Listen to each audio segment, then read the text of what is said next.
Good morning to all.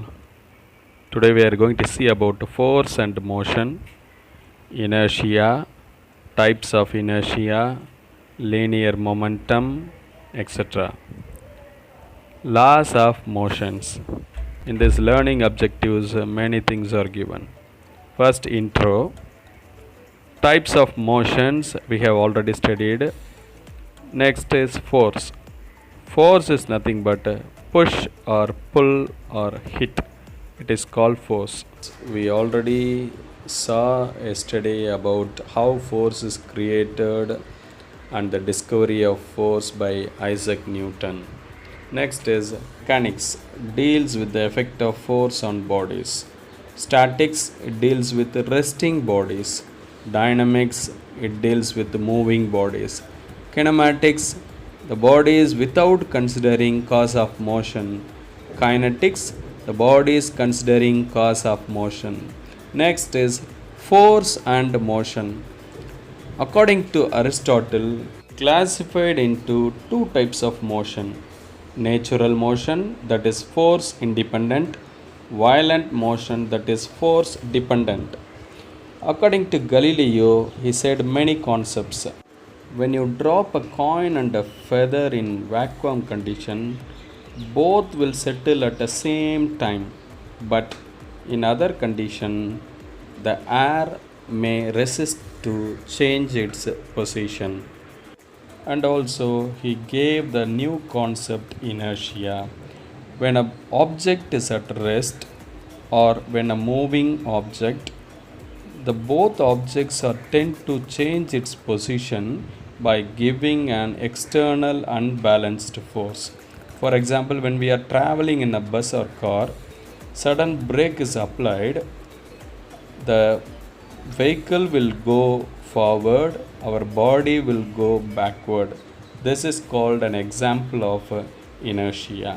Definition of inertia: if a body to resist any change in its state of rest or the state of uniform motion unless it is influenced by an external unbalanced force. They have given an activity: a glass tumbler above a cardboard and a coin is placed. When you tap the cardboard moves forward and the coin falls down. It is due to the gravity. It is a nice example for inertia.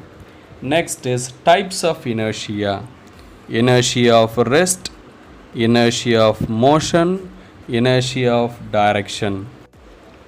First is inertia of rest.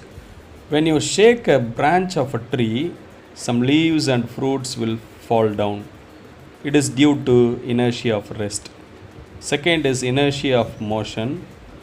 For high jump and long jump, the athlete goes back and runs some distance. It is due to inertia of motion. Finally, inertia of direction. When we are traveling in a car, if the car makes a sharp turn, we go towards the sideways. It is due to inertia of direction. If you throw a table tennis ball to your friend, it doesn't hurt that much. If you throw a cricket ball to your friend, it hurts that much. In this, the mass varies and the velocity also varies. That is what given here as linear momentum. The product of mass and velocity of a moving body gives the magnitude of linear momentum. Linear momentum is equal to mass into velocity. P is denoted by linear momentum, small p is equal to m into v. Unit of momentum is kilogram meter s power minus 1. So dear students, study all the definitions, inertia, types of inertia and its examples and write down. Okay, we'll see tomorrow. Bye.